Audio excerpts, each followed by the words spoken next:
During the 6 years of your term, ano yung ipo-pursue nyo na primary mandates ng inyong opisina?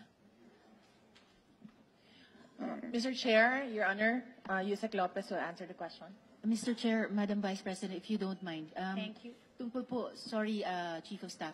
Mr. Chair, it's a general question kung anong primary mandates ang ipo-pursue ni VP during the 6 years of her term. So kung maaari po si VP ang sumagot. In addition to that, I was tasked by the President to co-chair the National Task Force on Ending Local Communist